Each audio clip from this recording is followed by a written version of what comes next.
I'm delighted to join you from the magnificent main auditorium today to introduce a specially commissioned piece being performed for the very first time, reflecting today's discussion.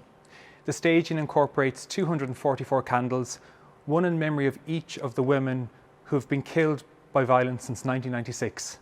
Performing her poem, Think, I'm honoured to introduce Dublin poet Natalya O'Flaherty.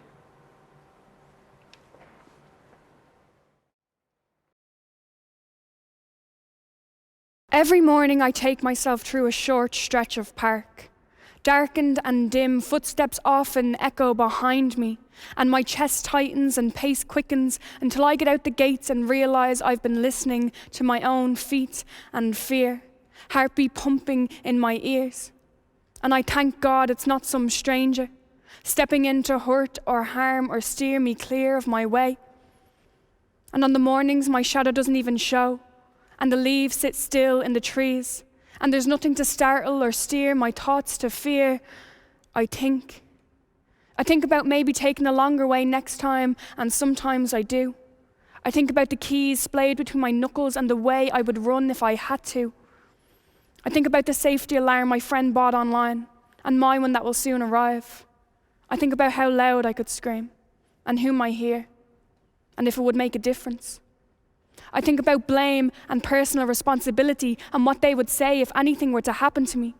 Would I be innocent in my fate?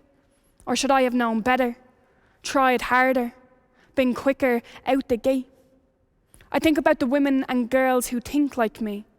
I think about the conversations we share and the plans we'd make if we were free from threat and danger, if we could trust in the kindness of strangers, if we could live in the world instead of just in the daylight.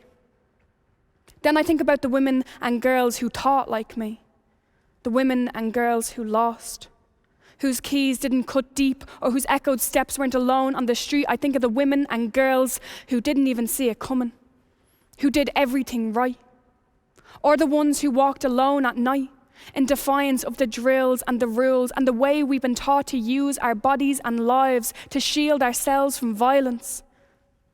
I think about the women and girls who lost, who are lost, who we've lost. I think about the way they'll be remembered and how shallow that can feel compared to the lives they should have, could have had.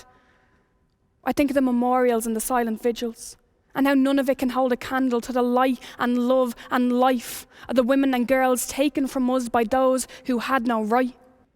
And I wonder if we can ever find relief in thoughts. And I doubt it. So instead I'll try to talk, to use my voice, to raise the issue, share my fears with others, and not just with the women and girls who already know, who are well aware. Instead I'll try and share and speak to those who shy away from the struggles we face every day, from the men who truly have the say in change.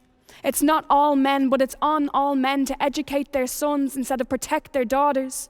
The responsibility doesn't lie with me or women or girls, it lies with everyone collectively talking and thinking, facing the reality of what it means to be womanly, vulnerable, targeted.